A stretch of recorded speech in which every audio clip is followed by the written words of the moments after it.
गजराज और मूषकराज।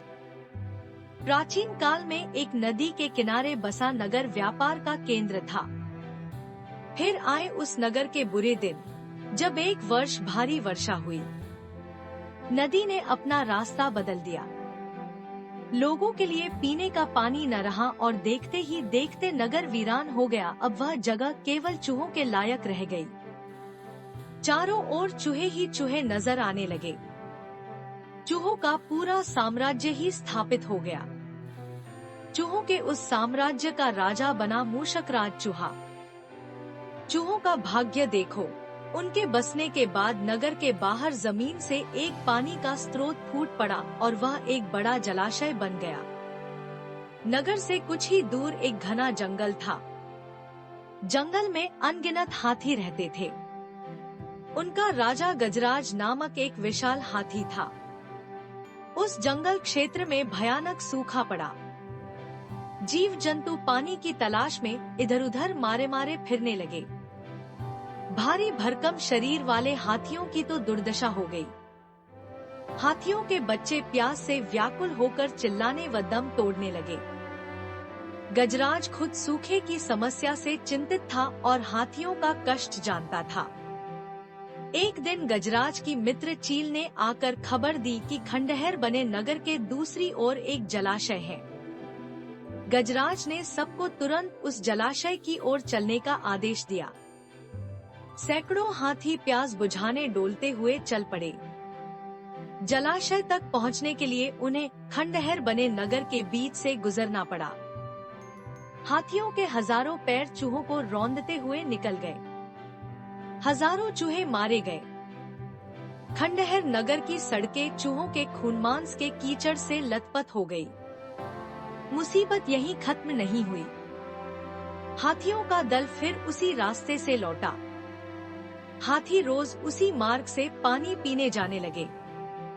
काफी सोचने विचारने के बाद मूषकराज के मंत्रियों ने कहा, महाराज, आपको ही जाकर गजराज से बात करनी चाहिए। वह दयालु हाथी हैं। मूषकराज हाथियों के वन में गया। एक बड़े पेड़ के नीचे गजराज खड़ा था। मूषकराज उसके सामने के बड़े पत्थर के ऊपर चढ़ा और गजराज को नमस्कार करके बोला। गजराज को मूषकराज का नमस्कार। हे महान हाथी, मैं एक निवेदन करना चाहता हूँ।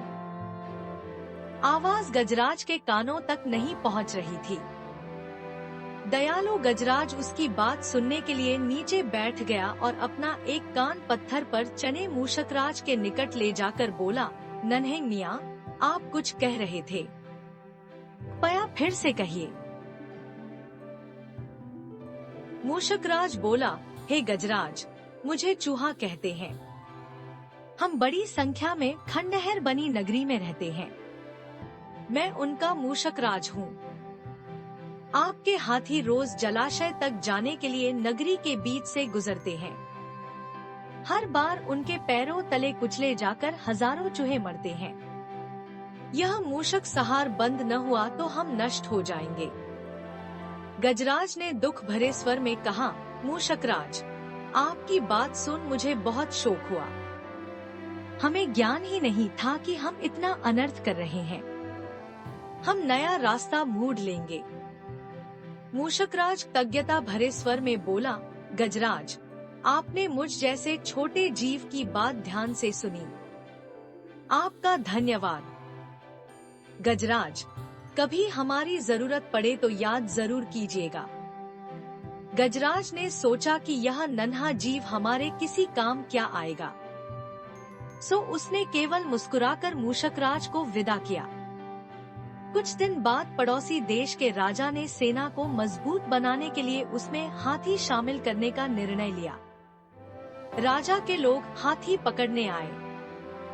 जंगल में आकर वे चुपचाप कई प्रकार के जाल बिछाकर चले जाते हैं। सैकड़ों हाथी पकड़ लिए गए।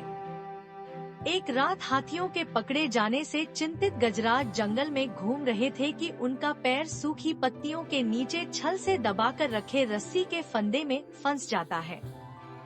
जैसे ही गजराज ने पैर आगे बढ़ाया, रस्सा कस गया। रस्से का दूसरा सिरा एक पेड़ के मोटे तने से मजबूती से बंधा था। गजराज चिंघाड़ने लगा। उसने अपने सेवकों को पुकारा, लेकिन कोई नहीं आया। कौन फंदे में फंसे हाथी के निकट आएगा? एक युवा जंगली भैंसा गजराज का बहुत आदर करता था। जब वह भैंसा छोटा था तो एक बार वह एक गड्ढे में जा गिरा था। उसकी चिल्लाहट सुनकर गजराज ने उसकी जान बचाई थी। चिंगाड़ सुनकर वह दौड़ा और फंदे में फंसे गजराज के पास पहुंचा। गजराज की हालत देख उसे बहुत धक्का लगा। वह चीखा, यह कैसा अन्याय है? गजराज, बताइए क्या करूं? मैं आपको छुड़ाने के लिए अपनी जान भी दे सकता हूं। गजराज बोले, बेटा, तुम बस दौड़कर खंडहर नगरी जाओ और चूहों के राजा मूषक राजा को सारा हाल बताना। उससे कहना कि मेरी सारी आस टूट चुकी है।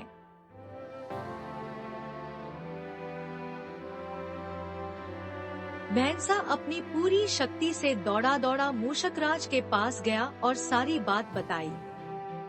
मूषकराज तुरंत अपने 20-30 सैनिकों के साथ भैंसे की पीठ पर बैठा और वो शीघ्र ही गजराज के पास पहुँचे। चूहे भैंसे की पीठ पर से कूदकर फंदे की रस्सी कुतरने लगे।